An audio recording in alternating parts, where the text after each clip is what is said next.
அஸ்ஸலாமு அலைக்கும். நான் உங்கள் ஷிஃபா குக்கிங்லேருந்து பேசுகிறேன்.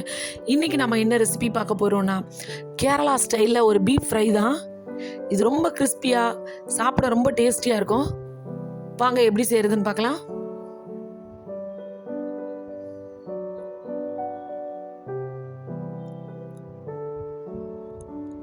நான் இந்த மாதிரி பீஃப் ஸ்லைஸ் எடுத்து வச்சுருக்கேன்.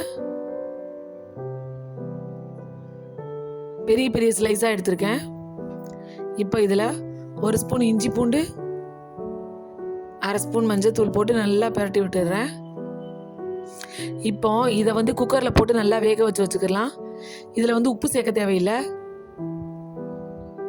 இதை குக்கரில் போட்டு நல்லா ஒரு 3/4 வேக்காடு வேக வச்சுக்கோங்க. இப்போ ஒரு பவுலில் மசாலா ரெடி பண்ணிக்கிறேன். 1.5 ஸ்பூன் மிளகாத்தூள், 1 ஸ்பூன் தனியாத்தூள், 2 ஸ்பூன் சில்லி ஃப்ளேக்ஸ், அரை ஸ்பூன் மிளகுத்தூள், ஒரு அரை ஸ்பூன் கரம் மசாலா, ஒரு 3-4 ஸ்பூன் கார்ன்ஃப்ளவர் மாவு.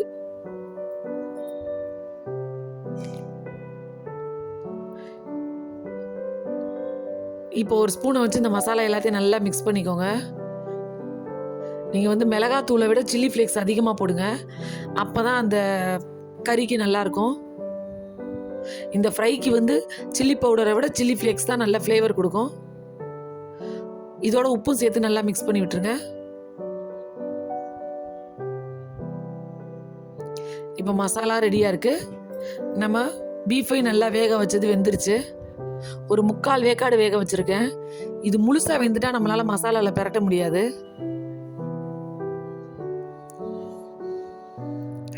இப்போ இதை நம்ம இந்த ஃப்ரெஞ்ச் ஃப்ரைஸ்க்கு உருளைக்கிழங்கு கட் பண்ணுவோம் இல்லையா, அந்த மாதிரி கட் பண்ணிக்கோங்க. நீள நீளமாக நல்லா ஸ்கொயர் ஷேப்பில். ரொம்ப சூடாக இருக்குது. நீங்கள் கட் பண்ணும்போது கொஞ்சம் நல்லா ஆறுனதுக்கப்புறம் கட் பண்ணுங்கள்.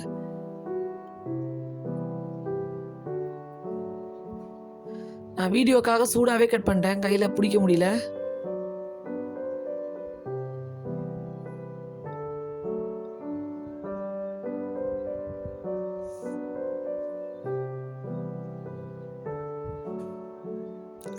இப்போ நான் எல்லா ஸ்லைஸும் கட் பண்ணி முடிச்சிட்டேன். பார்த்தீங்களா எப்படி கட் பண்ணியிருக்கேன்னு? இதே மாதிரி நீங்களும் கட் பண்ணிக்கோங்க. இப்போ கறி ரெடியாக இருக்குது. இப்போ நம்மளோட மசாலா ரெடியாக இருக்குது. இந்த மசாலாவை தண்ணி ஊற்றி மிக்ஸ் பண்ணாமல் அந்த கறி வேக வச்ச தண்ணி இருக்கு இல்லையா, அதை ஊற்றி இந்த மசாலா மிக்ஸ் பண்ணிக்கோங்க. அப்போ தான் இந்த மசாலா நல்லா வாசமாக இருக்கும்.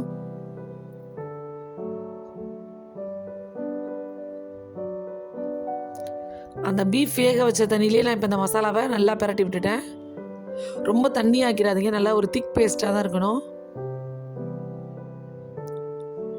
இப்போ இதில் ஒரு 2 கொத்து கருவேப்பிலையை சேர்த்துக்கிறேன். இதோட நம்ம கட் பண்ணி வச்சிருக்க பீஃபை சேர்த்து நல்லா பரட்டி விட்டுடலாம்.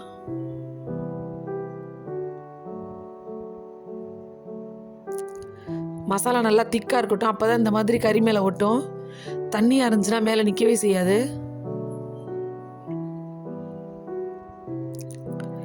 இப்போ இது ரெடி ஆயிடுச்சு. இப்போ இந்த மசாலாவில் இந்த கறி நல்லா ஒரு 1/2 மணி நேரம் ஊறட்டும். அதுக்கப்புறம் நம்ம பொரிக்க ஆரம்பிக்கலாம். இப்போ ஒரு கடாயில் எண்ணெய் காய வச்சுருக்கேன். நான் தேங்காய் எண்ணெய் தான் காய வச்சுருக்கேன். ஏன்னா தேங்காய் எண்ணெயில் பொரிக்கும் போது இது ரொம்ப நல்ல ஃப்ளேவராக இருக்கும். இப்போ நம்ம வச்சுருக்க பீசஸ் எல்லாம் ஒன்று ஒன்றா எடுத்து போட்டுருங்க. இது ஆல்ரெடி ஒரு 3/4 வேக்காடு வெந்தனால உடனே சட்டுன்னு வெந்து வந்துடும்.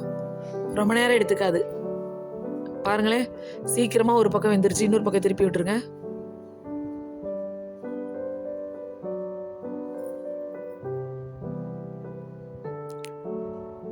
பார்த்தீங்களா, நல்லா மொறுமொறுன்னு கிறிஸ்பியாக எவ்வளோ அழகாக வெந்திருக்குன்னு. நீங்கள் இந்த மாதிரி ட்ரை பண்ணி சாப்பிட்டு பாருங்கள். இது எல்லாருக்குமே ரொம்ப பிடிக்கும். நீங்கள் ட்ரை பண்ணி பார்த்துட்டு எப்படி இருந்துச்சுன்னு எனக்கு கமெண்டில் சொல்லுங்கள். என்னோட இந்த ரெசிபி உங்களுக்கு பிடிச்சிருக்கா? நான் போடுற இன்னும் புது புது ரெசிபீஸும் உங்களுக்கு வேணும் அப்படின்னா என்னோடய சேனலை லைக் பண்ணுங்கள், ஷேர் பண்ணுங்கள், சப்ஸ்கிரைப் பண்ணுங்கள். மறந்துடாமல் பெல் ஐக்கானை கிளிக் பண்ணுங்கள். அப்போ தான் நான் போடுற புது புது வீடியோஸ்லாம் உங்களுக்கு நோட்டிஃபிகேஷனில் வரும். சூப்பர். சப்ஸ்கிரைப் பண்ணுங்க.